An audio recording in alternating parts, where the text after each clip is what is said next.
एक बार फिर स्वागत है आपका आपके अपने YouTube channel succeed with us पर। साथियों, ये है आपका YouTube channel succeed with us. इसको सब्सक्राइब करें और अपने दोस्तों के साथ शेयर करें। तो आइए दोस्तों, देखते हैं आज की करंट अफेयर की क्लास। आज है 11 जुलाई 2025 और आज की करंट अफेयर की क्लास देखते हैं आपकी क्या है। पहला क्वेश्चन देखते हैं क्या है दोस्तों। पहला क्वेश्चन है दोस्तों आपका, हाल ही में भारत के प्रधानमंत्री नरेंद्र मोदी जी को किस देश के सर्वोच्च राष्ट्रीय award order of the most ancient Welwitschia से सम्मानित किया गया है। अजीब सा नाम है कुछ। हाल ही में भारत के जो प्रधानमंत्री हैं हमारे नरेंद्र मोदी जी, उनको किस देश के सर्वोच्च राष्ट्रीय award order of the most ancient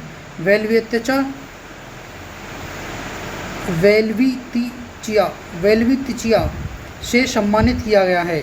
तो ये है दोस्तों आपके जो नामीबिया देश है, नामीबिया, उस देश के राष्ट्रीय सर्वोच्च अवार्ड से भारत के जो हमारे देश के जो प्रधानमंत्री जी हैं उनको सम्मानित किया है नामीबिया देश ने। ठीक है दोस्तों, क्वेश्चन नंबर सेकंड देखते हैं। क्वेश्चन नंबर सेकंड है, हाल ही में किस देश को यूरोपीय आयोग से वर्ष 2026 से यूरो जोन का 21वां सदस्य बनाने की मंजूरी प्राप्त हुई है। हाल ही में किस देश को यूरोपीय आयोग से वर्ष 2026 से यूरो जोन का 21वां सदस्य बनाने की मंजूरी प्राप्त हुई है। तो ये किस देश को हुई है दोस्तों? ये हुई है बुल्गारिया। किसको? बुल्गारिया। ऑप्शन आपका बी, बुल्गारिया को। ठीक है दोस्तों, क्वेश्चन नंबर 3 देखते हैं क्या है। क्वेश्चन नंबर 3 है दोस्तों आपका, हाल ही में किस देश ने नवजात शिशुओं और छोटे बच्चों के लिए मलेरिया उपचार की दवा कोआर्टेम बेबी को मंजूरी दी है? कोआर्टेम बेबी को मंजूरी दी है। तो ये किस देश ने दी है दोस्तों? ये आपके स्विट्ज़रलैंड ने। किसने? स्विट्ज़रलैंड ने। ऑप्शन आपका डी राइट है। क्वेश्चन नंबर 4 देखते हैं। क्वेश्चन नंबर 4 क्या है दोस्तों आपका, हाल ही में किस कैरिबियाई देश को भारतीय यात्रियों के लिए यूपीआई सेवा देने वाला पहला देश बनने की मंजूरी मिली है? हाल ही में किस कैरिबियाई देश को भारतीय यात्रियों के लिए यूपीआई सेवाओं को देने वाला पहला देश बनने की मंजूरी दी है? तो ये किस देश को मिली है? त्रिनिदाद और टोबैगो। त्रिनिदाद और टोबैगो को। ठीक है दोस्तों, क्वेश्चन नंबर 5 देखते हैं। क्वेश्चन नंबर 5 क्या है दोस्तों, आरबीआई ने 11 जुलाई 2025 को कितने करोड़ मूल्य की 2 सरकारी प्रतिभूतियों को नीलामी करने की घोषणा की है? आरबीआई ने 11 जुलाई 2025 को कितने करोड़ मूल्य की 2 सरकारी प्रतिभूतियों को नीलामी करने की घोषणा की है? तो ये कितने करोड़ मूल्य की जो सरकारी प्रतिभूतियों हैं, कितने करोड़ की हैं दोस्तों? ये हैं 35,000 करोड़। कितने? सॉरी, गलती से 25,000 करोड़। कितना दोस्तों? 25,000 करोड़। 25,000 करोड़ की। ठीक है दोस्तों, क्वेश्चन नंबर 6 देखेंगे। क्वेश्चन नंबर 6 क्या है? क्वेश्चन नंबर 6 है, हाल ही में संस्कृति मंत्रालय ने भारत केसरी डॉक्टर श्यामा प्रसाद मुखर्जी की किस जयंती के 2 वर्ष तक चलने वाले आधिकारिक स्मरणोत्सव की घोषणा की है? हाल ही में संस्कृति मंत्रालय ने भारत केसरी डॉक्टर श्यामा प्रसाद मुखर्जी की किस जयंती के 2 वर्ष तक चलने वाले आधिकारिक स्मरणोत्सव की घोषणा की है? तो ये कौन से की है दोस्तों? ये 125वीं जयंती को जो है दोस्तों आधिकारिक स्मरणोत्सव की घोषणा की है। ठीक है दोस्तों, क्वेश्चन नंबर 7 देखेंगे। क्वेश्चन नंबर 7 है आपका, केंद्रीय कृषि मंत्री श्री शिवराज सिंह चौहान ने 11 जुलाई को कहाँ कपास बैठक की घोषणा की है? जो केंद्रीय मंत्री हैं, जो पूर्व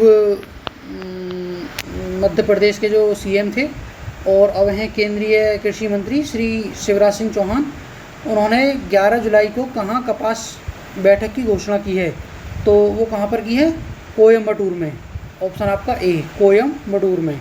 ठीक है दोस्तों, क्वेश्चन नंबर 8 देखेंगे। क्वेश्चन नंबर 8 है आपका, हाल ही में किसने स्मार्ट नदी प्रबंधन पर चर्चा के लिए एक उच्च स्तरीय समीक्षा बैठक की अध्यक्षता की है? हाल ही में किसने स्मार्ट नदी प्रबंधन पर चर्चा के लिए एक उच्च स्तरीय समीक्षा बैठक की अध्यक्षता की है? तो वो किसने की है दोस्तों? ये की है केंद्रीय मंत्री CR पाटिल ने। ऑप्शन आपका डी, केंद्रीय मंत्री CR पाटिल ने। ठीक है दोस्तों, क्वेश्चन नंबर 9 देखेंगे। क्वेश्चन नंबर 9 है आपका, भारत ने अंतर्राष्ट्रीय समुद्री संगठन परिषद के किस सत्र में समुद्री सुरक्षा और लैंगिक समावेशिता का उल्लेख किया है? लैंगिक समावेशिता का उल्लेख किया है। तो ये किस में किया है दोस्तों? ये 134वें समुद्री सुरक्षा 134वें सत्र में, कौन से 134वें सत्र में किया है। ठीक है दोस्तों, क्वेश्चन नंबर 10 देखेंगे। क्वेश्चन नंबर 10 है, भारत में टेलीफोन ग्राहकों की कुल संख्या मार्च 2025 में बढ़कर लगभग कितने मिलियन हो गई है? भारत में जो टेलीफोन ग्राहक हैं उनकी कुल संख्या मार्च 2025 में बढ़कर कितने मिलियन हो गई है? तो ये दोस्तों आपके 1200 मिलियन। कितने? 1200 मिलियन। 1200 मिलियन हो गई है दोस्तों ये। आइए क्वेश्चन नंबर 11 देखते हैं।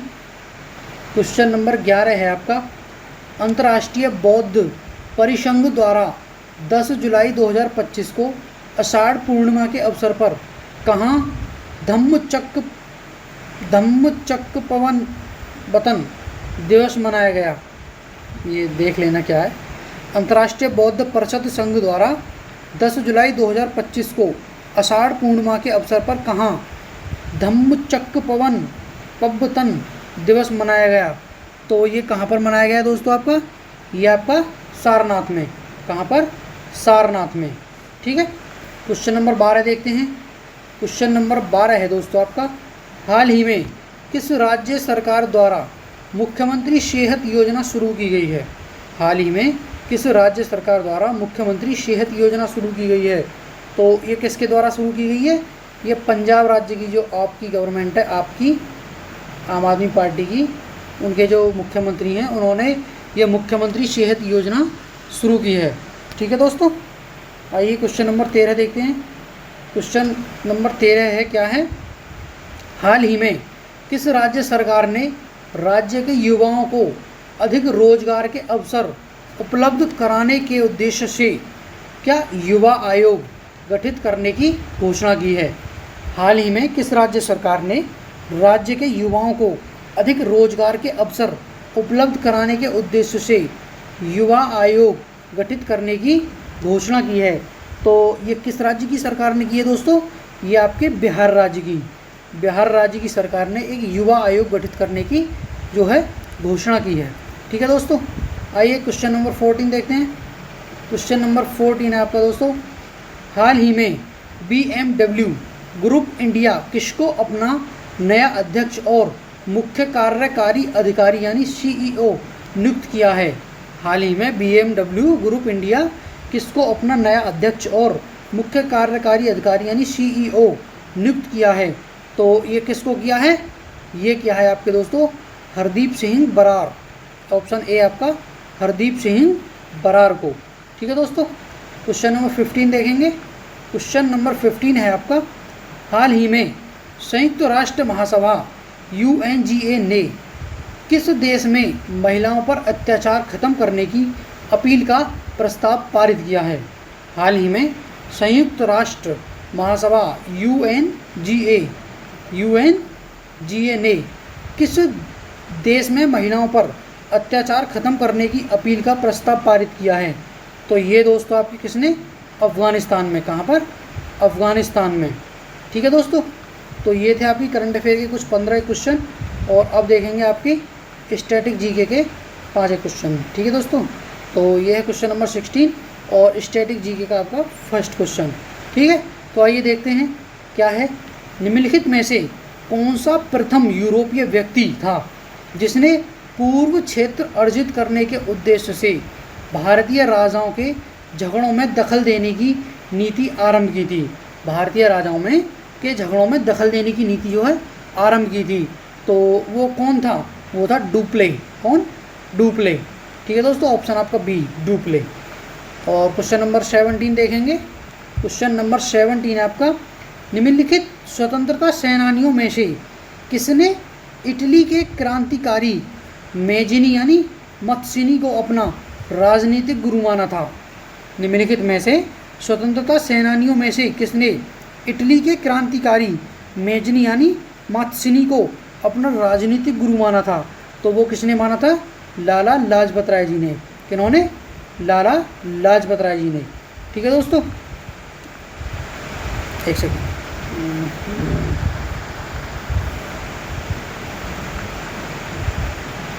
आइए क्वेश्चन नंबर 18 देखते हैं।